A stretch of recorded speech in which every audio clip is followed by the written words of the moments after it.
Olá, sejam todos muito bem-vindos. É mais um Equilíbrio Cast com o episódio hoje que está demais, com a nossa convidada da noite, ela que tem muita experiência clínica, experiência na parte da pediatria, neuropediatria. Seja muito bem-vinda, Gisele. Obrigada, Kim. Gostaria que você se sentisse em casa, que esse espaço aqui é um espaço para nós trazermos conhecimento, diálogos para a sociedade. Foi feito com muito carinho pela equipe Ponto de Equilíbrio, tá? Seja bem-vinda. Obrigada. Eu acredito que é muito com carinho mesmo, porque eu conheço a história de vocês, né? E eu me orgulho da história de vocês, tanto pelas profissionais que vocês foram se tornando e, antes de tudo, as mães que vocês são, né? Vocês trouxeram muito aprendizado também para mim como médica e isso eu valorizo muito. Então, assim, o prazer é inenarrável, com certeza. Gostaria que você apresentasse, falasse um pouquinho da sua história acadêmica. E hoje o nosso momento de estar conversando é sobre o diagnóstico, né? Que como o decorrer aqui do diálogo todo o processo de antes do diagnóstico, pós-diagnóstico. Mas gostaria que você se apresentasse, falasse um pouquinho da sua história. Obrigada. Bom, eu saí de Rondonópolis com 17 anos, fui tentar fazer cursinho em Curitiba e eu entrei na Faculdade Evangélica de Medicina em 1992, me formei em dezembro de 1997. Em 1998 até 2000 eu fiz pediatria no Hospital Evangélico de Curitiba e tive uma surpresa muito feliz de um dos preceptores do Pequeno Príncipe lembrar do meu nome, julgando todo meu período que eu tive como residente de pediatria. E ele me convidou para fazer prova de neuropediatria, porque eles estavam precisando de mais uma residente só no corpo clínico deles estava muito pouco. Então, ele ligou e ofereceu, olha, a gente vai abrir prova e a gente gostaria que você fosse uma das candidatas, porque eu gostei muito do seu desempenho na residência de pediatria e eu acho que você combina para isso. Eu fiquei surpresa e feliz ao mesmo tempo. Bom, não é uma residência fácil, porque você tem que trabalhar como conviver com as dores, né? Muito mais do que na própria pediatria, porque tem diagnósticos ali que não são felizes, né? Então, isso foi um desafio da residência. E eu terminei a residência em abril de 2002, né? E como eu era da casa, o professor Alfredo Lor me deu a oportunidade de ficar com 2 maternidades, onde eu faria o papel de neurologista da UTI neonatal, né? Então, meu primeiro trabalho assim de campo foi na neurologia neonatal. Eu estive nesses hospitais de 2002 a 2003, na maternidade Santa Brígida e na maternidade Nossa Senhora de Fátima. E aí, em 2003, surgiu outra oportunidade, vir para o Mato Grosso, onde não tinha especialista na área, né, no caso, na cidade onde os meus pais estavam residindo, que é Rondonópolis. Né, a nossa família está aqui desde 1974. E aí eu retornei em 2003. Só que eu também deparei com várias dificuldades locais, né? E eu tô aqui desde então.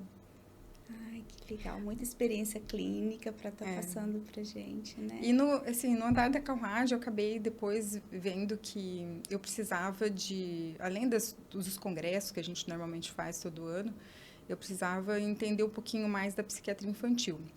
Então, eu fui fazer pós de psiquiatria infantil no IBCMed de Porto Alegre, com o pessoal de Porto Alegre. Mas eu não tinha finalidade de fazer psiquiatria infantil, era mais para conhecimento e usar na minha clínica do dia a dia. Ai, que bacana. Gisele, fala um pouquinho para nós sobre a importância, porque hoje o tema é diagnóstico. Sim. Qual que é a importância de um diagnóstico precoce na vida do indivíduo, na vida da criança, da família? Tá.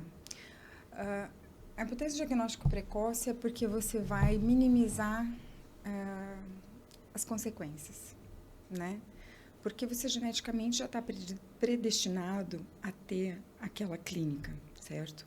Então, uma vez que você começa a ver sinais e sintomas de determinada doença do desenvolvimento, né, o neurológica, você consegue ir criando novas sinapses nesse cérebro, quando ele está recebendo o estímulo correto, né, com a intensidade correta, e aí minimiza problemas, como eu falei, né? Aquela criança que talvez passasse dos 7 anos sem ter uma correção fonoaudiológica e aí, vamos dizer, ser dislálica a vida inteira. Vamos falar um problema mais simples, né? Um transtorno de fala e linguagem, quando a criança só troca o R pelo L, o F pelo V.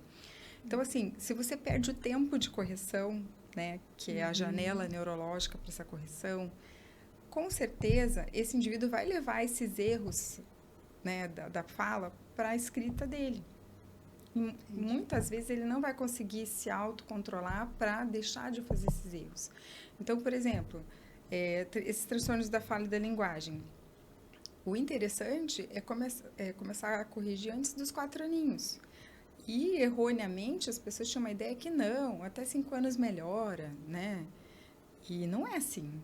Se a gente já vê que tem um transtorno de fala e linguagem, por que eu não posso falar para esse cérebro, olha, você vai falar assim agora, né?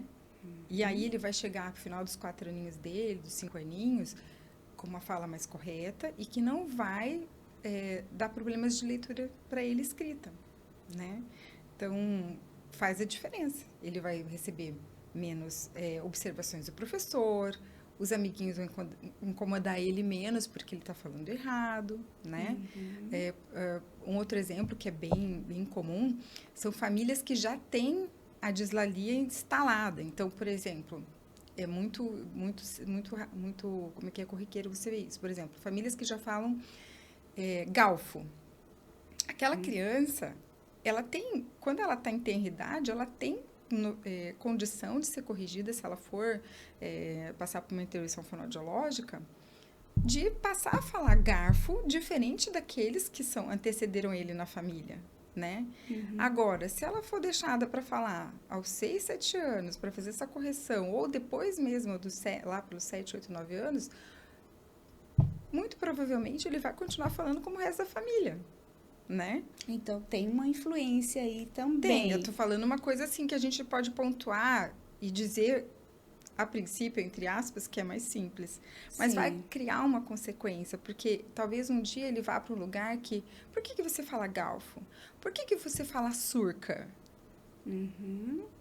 E isso é regional, né? E a gente vê que a nossa população não tem assistência suficiente, não tem profissionais suficientes para sanar, por exemplo, essa parte dislálica que eu estou te citando um mero exemplo. Sim. E que seria, assim, então, uma família que não tem um contato com frequência com um médico, né? Mora na zona rural, ou a questão cultural mesmo, de não estar indo mensalmente ao médico, ao pediatra, né? Até 1 ano, 2 anos de idade. O que você orientaria, assim, de alguns sinais, alguns sintomas para estar procurando o médico? Sabe? Algum detalhe, assim, para que essa mãe comece a fazer uma virada de chave? Olha, está acontecendo alguma coisa com meu filho. Olha, eu vou ter que dar a mão palmatória para as avós, né? Eu acho que toda casa que tem alguém mais velho, né? Ele, na sua própria sabedoria, ele vai ter um alerta, né? E a gente tem que valorizar as avós nessa nossa próxima pergunta, e a gente tem que valorizar os pediatras, né? Por que eu falo as avós? Então, digamos, a gente está num sítio, ou a gente está a 70 quilômetros de Rondonópolis, e alguma coisa está errada naquele desenvolvimento. Possivelmente vai ter um avô ou um tio mais velho que fala assim, essa criança não está falando, né? Ou o teu neném não lala, né? Tipo, entre 3 e 4 meses, o bebê tem que estar emitindo alguns sons e o seu filho não faz nada, né? Então, se for um avô ou uma avó mais atenta, geralmente são as avós, né, que estão mais junto das mães, elas vão falar, ó, esse menino tá esquisito, esse menino tá mais quietinho, ele não levanta a mão para pedir o colo da gente, né? Por exemplo, aos 5 meses, o bebê, ele tende a rolar o quadril já, né? Então, olha, ele não demonstra que quer ser pego, né? Ele não olha na gente, ele não está olhando para o nosso rosto. Ou um pouquinho mais para frente, um bebê que não senta, por exemplo, ele não se senta sozinho no berço aos 9 meses, né? Então, esse tipo de observação, apesar de a gente não, a pessoa não usar seu linguajar científico, ele vai saber que tem alguma coisa errada. Então, assim, eu acho que a convivência em família ajuda. É isso que eu quero dizer, né? Ter uma pessoa mais experiente na família, nesses casos, acaba ajudando. E outro ponto que eu falei... E seguir a intuição. A intuição, que realmente tenha um alerta. Isso, ali, porque tá? o aprendizado, Kênia, dentro da análise do comportamento, a gente tem um aprendizado que já é nato da gente. A gente tem um aprendizado ontogenético, que é aquele que você ganha com o aprendizado da sua vida. E a gente tem aquele que a gente vai ganhar da cultura que a gente vive, né? Então, esse daí seria o aprendizado que a cultura trouxe para a família e fala, olha, minha filha ou meu filho, melhor olhar esse sintoma porque a gente não está achando ele igual ao que deveria ser. Então, a gente tem que valorizar a família nessa questão. E o outro lado é uma cultura que está deixando de ser um pouco enaltecida, que é a cultura do pediatra. Hoje a gente tem, nas faculdades de medicina, se você for fazer uma entrevista, muito pouco aluno vai responder, eu quero ser pediatra. Né? Porque ao longo dos anos, o pediatra ele tem sido desvalorizado. Né? Ele não é bem remunerado em qualquer aspecto, que eu falo assim. Se ele está cuidando do desenvolvimento da criança, e a criança é o futuro de um país, de uma cidade, de uma nação, por que ele não tem um salário melhor? Sim, ele está ali na base do... Sim. Então, uma das brigas é assim, por que no PSF tem o médico o generalista? Mas a gente está cuidando de futuro de países, de nações. Então, tem que ter um especialista da infância, do desenvolvimento. Então, não se prioriza pediatras nos PSFs. Então, como que a gente vai fazer diagnóstico precoce? Você está entendendo? Sim. Então, assim, é muito raro hoje você ouvir de um aluno de medicina ou de um sextoanista que está terminando o curso que ele quer ser pediatra. Eu acho que a chave do problema do desenvolvimento começa aí. Ao levar... A falta do pediatra. A gente tem que voltar a estimular os alunos de medicina que pediatria é benéfico para a população, que a população precisa disso. E também, em nível de poder público, fazer com que eles estimulem as pessoas querendo ser pediatra. Né? E aí, qual que é a importância do pediatra? Ele foi formado para ver os erros do desenvolvimento. Então, se ele está notando que mês a mês aquele bebê que vem no posto de saúde não está desenvolvendo bem, ele vai falar assim, olha, não é minha área, não é minha alçada, então eu vou encaminhar para um especialista. Mas só de ter o pediatra, ele vai ser um divisor de águas. Ele vai falar assim, olha, a parte fonológica do paciente está ruim. Eu não preciso mandar para o neuro para fazer encaminhamento para fonoaudiologia. Ele mesmo vai fazer. E ele já pode encaminhar. Independente se tem ou não um diagnóstico. Exatamente, porque o ponto da questão é, quanto mais cedo o estímulo, igual você estava falando de diagnóstico precoce, melhor o resultado que você vai ter lá na frente. Não importa o nome, que era o que a gente estava conversando agora há pouco. Aqui não está entrando a questão que síndrome ou que doença essa criança tem. Se eu posso mudar o prognóstico dela, começa ali no atendimento pediátrico. E outro ponto também, falando da pediatria, que é importante aqui no nosso assunto, é que os pais, na consulta daquele pediatra, ele tem que ser informado. Olha, no primeiro ano de vida, conforme a recomendação da Sociedade Brasileira de Pediatria, a criança tem que mensalmente nos primeiros 6 meses, de 2 em 2 meses no segundo semestre, né? E do primeiro ao segundo ano de vida, tem que ir de 3 em 3 meses. As pessoas agora, elas acreditam que elas têm que ir ali nos primeiros 6 meses. Muitas coisas não vão aparecer. Alterações de desenvolvimento não vão aparecer nos 6 meses, né? É bem naqueles 6 meses a 1 ano que aparece, como você tem visto na própria ponto de equilíbrio, eles somem do consultório pediátrico. Eles vão vir trazer aqueles filhos só quando eles estão doentes, né? Ou quando está um pouquinho tarde demais para fazer uma intervenção precoce, né? Porque a gente ainda tem alguns colegas que acham que depois de 3 anos tudo melhora, né? E não é assim. A gente tem uma outra coisa que impede muito o tratamento precoce, que é aquela ideia. Não, o meu irmão tinha o mesmo comportamento que o meu filho. Então, ele está atrasado na fala, ou ele não gostar de pessoas, por exemplo, é igualzinho o meu irmão, ou igual um parente meu. Isso traz diagnóstico, porque quem não diz pra gente que aquele cidadão também não tem o mesmo problema que aquela criança, né? Sim, então, assim, voltando na pediatria. Fica esperando, né? Como... Porque o outro deu certo, então ele vai dar certo também. Mas, assim, deu certo no ponto de vista deles, que talvez não sejam o que ele poderia ter de prognóstico, né? Então, assim, voltando na pediatria, que eu quero frisar bastante isso. A gente precisa fomentar que a cultura de ir ao pediatra é importante para o diagnóstico precoce. A gente precisa estimular os novos estudantes de medicina, que pediatria faz a diferença na vida das famílias, que a gente pode suscitar a observação, falar, olha, não exponha seu filho precocemente à TV, porque isso vai fazer êxodo de conexões cerebrais, né? Vai alterar o desenvolvimento do seu bebê antes de 2 anos. Então, se a gente tiver o pediatra fazendo essa ponta, muda.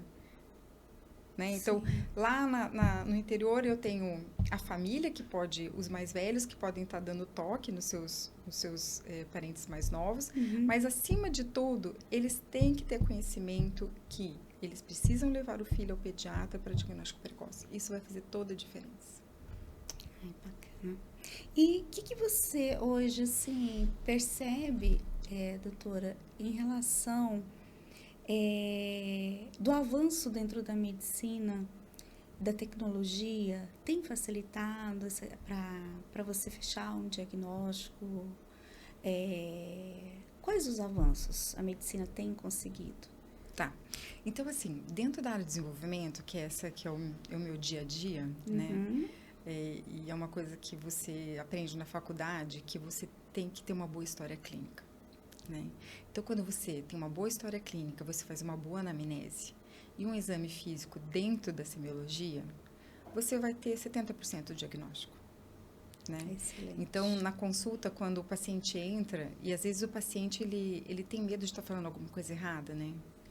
E eu falo assim, olha, não importa como você vai falar, qual que é o português que você vai usar. Eu quero que você entenda que você é os meus olhos que eu não tive quando aconteceu o evento na tua casa. Então, eu quero que você imite. Eu falo assim, olha, se a criança estava tendo uma crise e ela fez assim, né? Ela fez versão de pescoço, ela fez uma porção distônica, que seja. Eu não quero que você fale no linguajar médico que eu conheço. Eu quero que você fale no seu linguajar. Que você até represente. Descreve. Né? Você tem os olhos que eu deveria ter se eu tivesse estado na sua casa. Isso faz uma diferença. Isso faz a diferença. Então, assim, é claro que hoje em dia a gente tem que ter tecnologia, né? E, às vezes, num evento aflitivo, como é um filho tendo crise convulsiva, por exemplo, muitas vezes um pai se surpreende e fica tão assustado que ele não tem nem condição psicológica de filmar o filho naquela situação, né? Mas, às vezes, você sabe que eu me surpreendo, que alguns pais já chegam com filminho. E aí eu já sei dizer assim, não, isso aqui ele estava tendo um transtorno de sono, então o que aconteceu logo antes, né? Porque agora, com o fato de a gente ter mais noção da análise do comportamento, a gente já começa a pensar como cientista, mais como cientista, né? Então, eu falo assim, tá, mas o que aconteceu naquele dia, né? Esse bebê, por exemplo, esse ano eu tive 2 casos, assim, até me surpreendi da coincidência, 2 casos de bebês que, na sua exposição precoce a telas, exatamente naquele dia que ele ficou lá meia hora, 40 minutos na frente de uma TV, ele fez um evento epilético. Aliás, eu digo crise convulsiva, desculpa o termo, mas é crise convulsiva. E aí, o que que acontece? Ele teve uma hiperexcitação neuronal, né? Claro que ele não vai ser epilético, né? Porque convulsão é quando o evento aconteceu uma vez ou duas vezes. E epilepsia é quando o evento acontece da mesma forma, com tempos separados, com 2 a 3 eventos distintos. Então, nesse menino em questão, ele teve uma crise convulsiva. A gente suspendeu as telas da vidinha dele e ele voltou a não ter nenhum tipo de problema. O eletroencefalograma foi normal. Então, ou seja, a história é soberana. A história te dá o diagnóstico. Quando que a gente precisa, por exemplo, de um refinamento da pesquisa, né? Então, quando a gente entra, o paciente entra na tua sala e você já vê que ele tem uma face que não é uma face típica, ou ele deambula de uma forma que não é típica, ou ele levanta do chão de uma forma atípica, ou no exame, por exemplo, que é um dos pontos máximos, né, da consulta, ele tem déficit de força, ele não tem reflexo osteopatelar, né? Então, aí a gente já vai começar a fazer o diagnóstico, vai estruturar o diagnóstico em que setor ele tem a deficiência. Aí, por exemplo, um avanço que era da época que eu fiz residência e que agora a gente tem, quando a gente pensava em doenças neuromusculares, a gente pensava assim, nossa, para onde que eu vou mandar essa criança para fazer biópsia de músculo para descobrir qual que é a doença dela, né? E é um exame extremamente difícil de fazer, porque primeiro você tem que colocar a criança, né, sob anestesia geral, e aí fazer um corte na quadríceps dela, tirar um filete lá para fazer a biópsia de músculo. E aí, qual que é a diferença, né, nesses quase, são 20, eu saí da neurologia em 2002, lá do Pequeno Príncipe, então são quase 22 anos, né, a diferença. É que agora a gente tem painel para doenças neuromusculares genético. Então, a gente não vai mandar a criança mais para uma intervenção de centro cirúrgico, você está entendendo? Entendi. Isso vai ser a última escolha, né? Então, eu já tive casos que eu olhei e eu falei, a criança tem tal doença, então eu vou fazer o painel, em vez de fazer eletroneuromiografia. Porque é um exame que assusta a criança, usa agulha. Então, tem mais opções hoje. Exatamente. Então, a gente está saindo, por exemplo, da Idade Média, né? Infelizmente, eles eram exames muito úteis, entendeu? Mas agora a gente tem os painéis genéticos. Facilita na hora. Então, facilita bastante, né? Então, eu acho que foi um ponto bom, foi a evolução dos estudos genéticos. E a questão também de envolver outros profissionais também. Isso agrega muito. Agrega muito. Porque, por exemplo... multidisciplinar, todo para estar avaliando. Assim, quando você sai de um hospital grande, como eu saí, que era o Hospital Pequeno Príncipe, a gente vivencia isso a todo tempo. Então, a gente é chamado para fazer um pedido de consulta de uma outra especialidade, que era o que a gente fazia na parte da tarde. E aí, lá, a gente dava a nossa opinião do caso. Quando precisava reunir com os outros profissionais, a gente tinha essa facilidade, né? Porque tinha todo mundo dentro do hospital, todas as subespecialidades, né? Então, a gente podia ter discussão de casos, era muito rico. E ajuda a ser mais célere o diagnóstico também.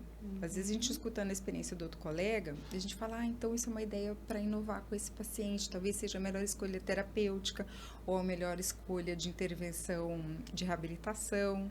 Né? As cabeças que estão juntas, né, Kênia? Vocês que estão lá em 3 pensam melhor. Então, assim, isso é uma coisa que eu acho que a gente precisa evoluir bastante ainda na nossa região, né? Fazer encontros multidisciplinares, trocar experiências, porque eu posso ter uma experiência, mas um outro colega pode me dar novas ideias, né? E eu acho que a gente tem que ter a humildade de aceitar que pode vir novas ideias de outras pessoas. E as crianças só têm a ganhar, as famílias, principalmente. Né? Então, o que eu digo para os pais, assim, o meu foco é na infância, né? Então, tudo que eu precisar falar para o senhor, que é porque vai beneficiar o seu filho, que o senhor me trouxe aqui no meu consultório, eu vou falar para o senhor diretamente o que o senhor tem que ouvir. Né? Porque eu vou estar defendendo o seu filho, a infância dele. Então, eu vou falar tudo que ele precisa para ele ter uma infância melhor. Você acha que aumenta a ansiedade das famílias? Ela aumenta diante de quando fecha o diagnóstico ou ainda fica naquela esperança? Não vai ter nenhum diagnóstico e ansiedade? Olha, dentro do diagnóstico Como ainda, que que você fica? falou assim, as ferramentas que a gente usa, né? Então, assim, na medicina a gente sempre aprende, olha, sua anamnese bem feita, como eu falei, seu exame físico bem feito já é 70% do diagnóstico, certo? Em alguns momentos não vai ter isso, né? A gente não vai conseguir fazer o diagnóstico numa consulta. Muitas vezes a gente precisa que aquele paciente volte mais uma, duas, três vezes para relatar como que está sendo a evolução dele, a resposta dele, o comportamento dele, as intervenções que estão sendo propostas, até para chegar num diagnóstico, né? E na neurologia, o mais importante dentro da medicina do desenvolvimento é que você faça intervenção precoce, como foi falado já no começo do podcast, né? Então, assim, você vai intervindo enquanto você vai estudando, Sim. né?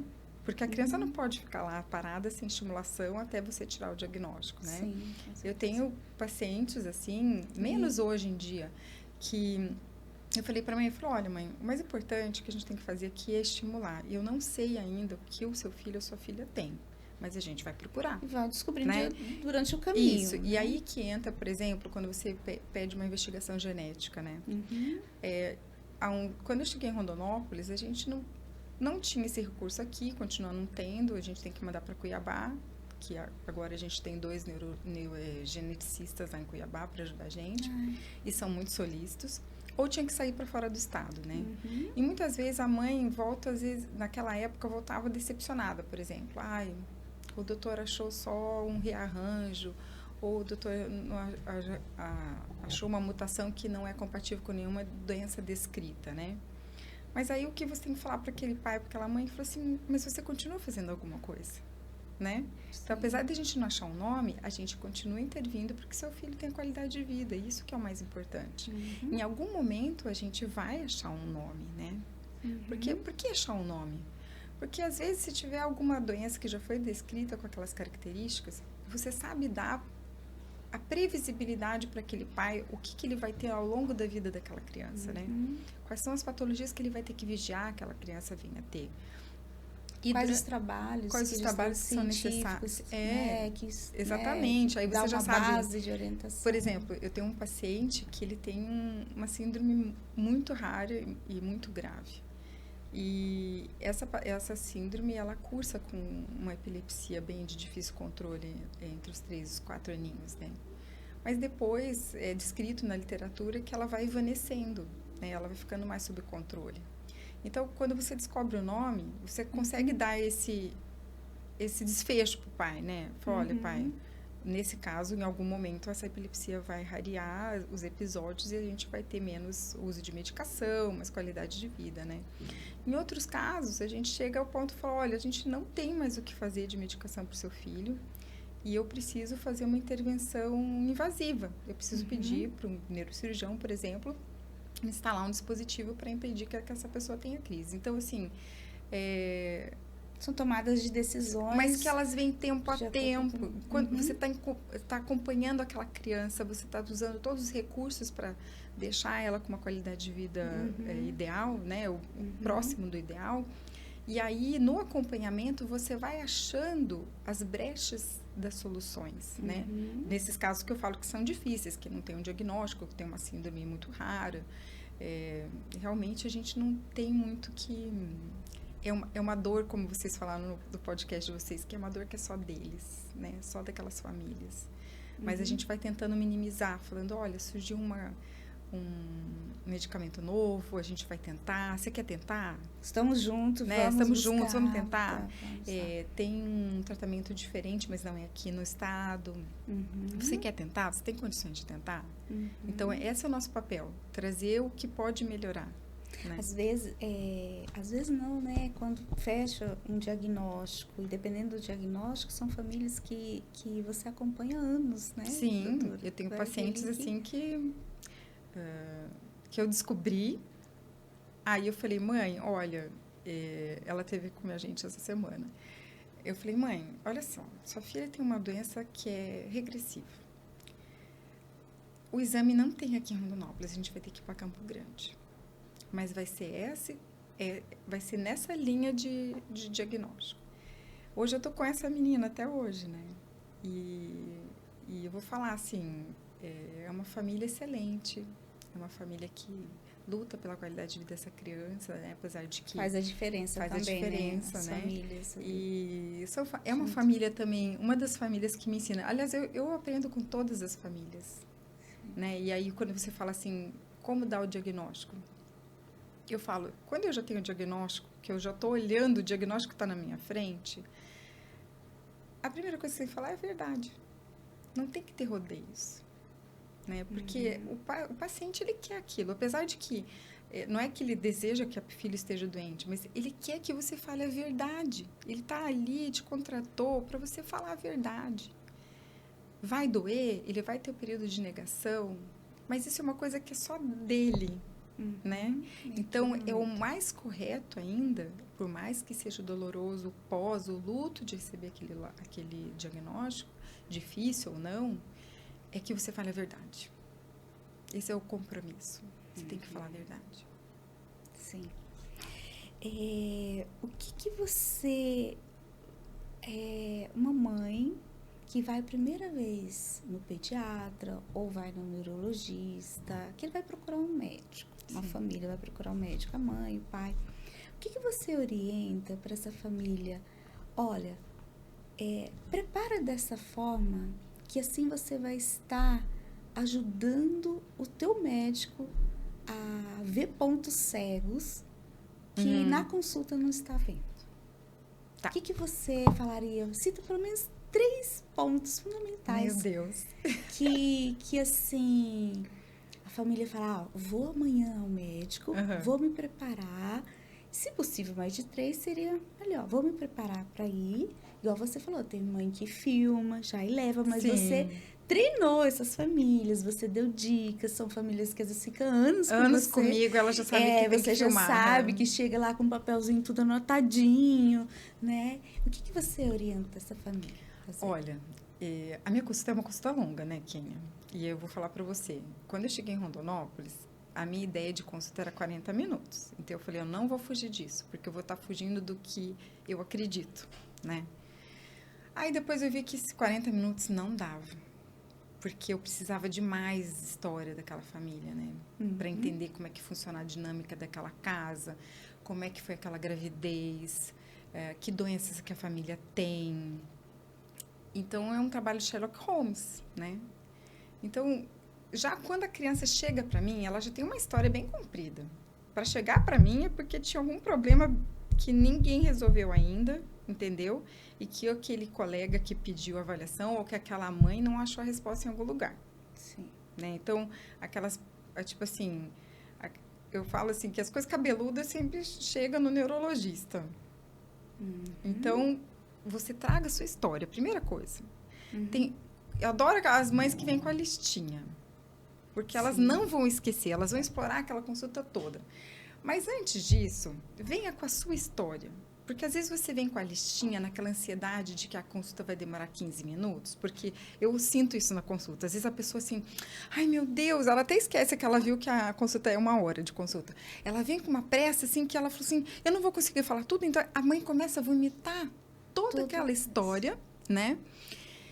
E aí eu falo, mãe, calma, porque a gente tem 1 hora de consulta. Não é uma nem 2, são várias, mas que eu tenho que lembrar. A gente tem 1 hora de consulta. Então, eu tenho uma estrutura de entrevista que primeiro eu pergunto, por que a senhora está aqui? O que está afligindo a senhora hoje? Né? E aí ela vai me contar. Logo a seguir, eu vou perguntar a história daquela criança. Né? Quando que começou aqueles sintomas? Né? Quando que ela viu a primeira coisa que podia estar pulga atrás da orelha nela, mas todo mundo achou que era a onda dela? Eu quero saber essas minúcias, sabe? E aí eu vou construindo... essa criança, ela veio dessa família. E essa família, eu pergunto, vocês têm uma doença crônica? Eles acham que é só tomar remédio, né? Mas, às vezes, a pessoa é ansiosa, ou tem esquizofrenia na família, ou nem sabe que é esquizofrenia. Então, eu tenho que falar, mas como que era o sintoma? Então, eu vou explorando aquela história. Então, venha com a história, na anamnese, venha com a sua história, a história da sua família. Porque quando você investiga tudo isso, você consegue já começar a ramificar como que você vai fazer o diagnóstico, né? E aí, o exame físico. Então, a primeira coisa que eu vou falar é sua história. E, às vezes, ela não precisa vir escrita. Mas seria bom que você já trouxesse a história de doença da sua família, né? Entendi. Porque nós herdamos. Eu falo assim, a laranja não cai da macieira, né? Então, eu preciso dessa história. Muitas vezes eles, então eu vou perguntar, na próxima consulta eu trago. Muitas vezes eu ouço isso, né? E a segunda coisa que eu falaria, que é bem difícil, né? Mas, às vezes, o seu diagnóstico não vai vir nessa primeira consulta, né? Então, venha de coração aberto, porque, às vezes, eu não vou falar o diagnóstico derradeiro, né? Eu vou falar assim, olha, a gente vai investigar, porque eu não tenho certeza ainda qual é o transtorno de desenvolvimento que seu filho tem. Muitas já estão saindo com diagnóstico porque estão consultando a internet. A internet ela veio para ajudar, mas muitas vezes a pessoa ela já chega doente pelo que ela já viu na internet. Já vem com todos os sintomas ali. Não, o cuidador vem doente, Kênia, porque ele já estudou, ele já fuçou, mas será que não é essa síndrome? Será que não é essa doença? Será que não tem que dar esse remédio? Né? As famílias já vêm em sofrimento. Então, se você vai consultar a internet,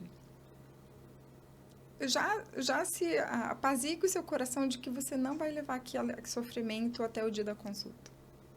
Porque aquela ânsia também atrapalha o jeito de conversar durante a consulta, né? E a gente quer as pessoas calmas para relatarem o que eles precisam relatar para ajudar a gente no diagnóstico, que são detalhes, né, doutora? Então, assim, na verdade, eu acho que são duas coisas. Traga a sua história e, se puder, traga a história da sua família, né? E eu acho que isso é o mais importante. Olha, que gostoso ter você aqui, essa troca. Olha, que legal. Passaria a noite inteira aqui. Eu ficaria feliz, porque agora que eu fiquei aquecida. Muito bom, gente. Queremos agradecer de coração por estar aqui nesse momento tão especial. Que possamos estar mais momentos assim juntos, trazendo para a sociedade, para as famílias, mais conhecimentos, acalmando, para realmente ser mais leve, né? Para a vida acontecer de forma mais leve. Porque o conhecimento parece que acalma o coração, não acalma? Vamos falar dentro da nossa linguagem, dentro do nosso trabalho, né, Kênia? Eu acho que previsibilidade é tudo, né? Sim. Então, assim, o ser humano é assim, ele não quer perder o controle. Só que, às vezes, a gente tem que deixar o controle na mão de quem é mais soberano que nós, né? Que é Deus. A gente não consegue ter controle de todas as coisas. Mas, desde que a gente possa ajudar com informação, isso já aquece o coração das pessoas, né? O saber o que pode esperar, no que dá para saber, eu acho que a medicina ela tem que fazer esse papel, né? E, infelizmente, nem todo mundo tem acesso às informações, aos especialistas, né? Isso é uma realidade ainda no nosso país, né? Onde ainda se faz de conta que faz medicina, né? Por exemplo, não tem pediatra em tudo que é posto, que eu acho que é o ponto principal lá do nosso começo de conversa. E que faça, que tenha uma boa anamnese, né? Uma boa formação. E que faça, e que tenha o tempo de estar com essa família. Exatamente, porque as coisas não se resumem, não, quando ele tiver 3 anos ele fala, né? Que não, meu irmão era assim, então aí algum colega que não tem formação de pediatria vai falar, não, então ele é igual a família. Né? Então, vamos ter mais pediatras nos postos de saúde, vamos valorizar esse profissional, vamos falar para os estudantes de medicina que eles vão mudar histórias, né? Que eles vão mudar a qualidade de vida. E eu acho que a medicina tem que vir para somar e para informar. Né? E esse veículo que você está usando agora, eu faço votos que dê certo. né? Que vocês tragam muitas novidades, muita gente boa para discutir os assuntos, para expor novidades, né? Eu agora estou fazendo uma pós-graduação de análise do comportamento para também vir me agregar dentro do consultório, né? Eu não vou virar analista do comportamento de clínica. Novidade de primeiro momento aqui. Então, eu comecei uma pós-graduação pelo IEPSIS com a Daniela Canovas, né? E é, assim, fascinante o comportamento humano. E nossos filhos, nossas crianças, a sociedade só tem a ganhar. A ganhar, né? Exatamente. Então, muito obrigada. Que eu possamos ter mais momentos juntos, tá? Tá bom, vou esperar.